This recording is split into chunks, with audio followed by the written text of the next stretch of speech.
দাঁড়াও দাঁড়াও, কোথায় যাচ্ছি বলছি, আগে আমি হাতের ঘড়িটা লাগিয়ে নিই। চলো, আজকে আমি যাচ্ছি একটা মেলাতে। বাড়ি থেকে একটু দূরে একটা মেলা আছে, তো সেখানে আমরা যাচ্ছিলাম তিনজনে মিলে। আর যাওয়ার সময় দেখো এই রাস্তাটা দেখে আমার এত ভালো লাগছে। তোমরা জানো যে আমার এরকম রাস্তার ভিডিও করতে খুবই ভালো লাগে।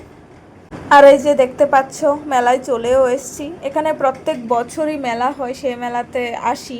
এই বছরও এলাম, কিন্তু এবছর একটু লেট হয়ে গেল। মেলার প্রায় একদিন দুদিন আগেই এলাম, মেলা শেষ হওয়ার পথে প্রায়। আর এবারে কিন্তু আমি সেরকম ভিড়টির কিছুই দেখলাম না, মানে এবছরে সেরকম ভিড় হয়নি। আর এখানে মেলাতে যা যা থাকে তোমরা দেখতেই পাচ্ছ, আরও কিছু দেখাবো। তার আগে একটু খিদেও পেয়ে গেছে, এখানে মথুরা কেক খেয়ে নিচ্ছিলাম। দুটোই নিয়েছি দুজনের জন্য। মেয়েকে বলছিলাম যে খাবে কি না, ও বলছে খাবে না, তাই ওর জন্য আর আমি খেয়ে নিলাম। যেহেতু খিদে পেয়েছে তো খেয়ে মেলা ঘোরা যাক। এই মথুরা কেকগুলো খেতে ভালোই লাগে, কিন্তু যে ক্রিমগুলো দেয় এগুলো, ওই চিনির যে ডাস্টগুলো দেয় সেগুলো কিন্তু আমার ভালো লাগে না, তাই আমি ওইগুলো বাদ দিয়েই খেলাম। চলো আর একটু মেলাটা ঘুরে নিই। এই যে মেয়ে দেখতে পাচ্ছ সাজুগুজু করে মেলায় চলে এসছে। তো চলো আর কি খাওয়া যায় সেটাই ভাবছিলাম, সামনে গিয়ে দেখি। এবার মেলা পুরো ফাঁকা, অন্য বছর কিন্তু খুবই ভিড় হয় এখানে।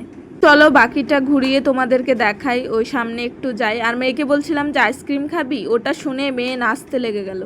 কেমন জানি আজকে ছবিও ভালো আসছে না, ভিডিওগুলো সেরকম ভালো হয়নি। যেহেতু কষ্ট করে ভিডিওটা করেছি সেই জন্যই পোস্ট করা।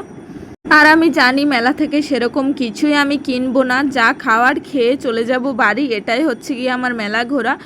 আর যেহেতু মেয়ে সারাক্ষণ ঘরে থাকে, তো ভাবলাম আমার যাওয়ার ইচ্ছা না থাকলে ওকে একটু ঘুরিয়ে নিয়ে আসি। তারপর চলে এলাম আবার ফুচকা খেতে। দেখো এবার খেয়ে নিচ্ছি, দারুণ লাগে কিন্তু ফুচকা খেতে। আর ফুচকা খাওয়ার পর যে টক জলটা, এটা তো জাস্ট ওয়াও, দারুণ লাগে। তোমরা কে কে খেতে ভালোবাসো ফুচকা জানিও। আমার তো খাওয়া হয়ে গেল। চলো মেয়েকে একটা আইসক্রিম কিনে। ও সেরকম কিছুই খায়নি, কেকও খায়নি, তারপর ফুচকাও খায়নি। ওকে একটা ছোট আইসক্রিম কিনে দিলাম। তো এটা পেয়ে মেয়ে অনেক খুশি, একদম খেয়ে নিচ্ছে। তো আমি মনে মনে ভাবছিলাম যে ও আইসক্রিমটা খেয়ে নিক, তারপরে আমারও খাওয়া হয়ে গেছে, তারপর একটু মেলাটা ঘুরবো, তারপর চলে যাবো। আর এখানে যে দেখতে পাচ্ছ হরেক মাল, যে জিনিসপত্রগুলো তোমরা দেখতে পাচ্ছ, এগুলো সব কিন্তু 10 টাকা করে। এই যে দেখতে পাচ্ছ আমি একটা গীতা নিয়েছিলাম। আর এখানে অনেক কিছুই আছে, রান্নাঘরের জিনিসপত্র, মানে সব কিছুই আছে 10 টাকা করে। অনেক সুন্দর সুন্দর জিনিসই আছে। তো আমার সেরকম আর মেলা থেকে কেনার কোনো ইচ্ছা নেই। যাই হোক, ভিডিওটা কেমন লাগলো জানিও তোমরা। বাই।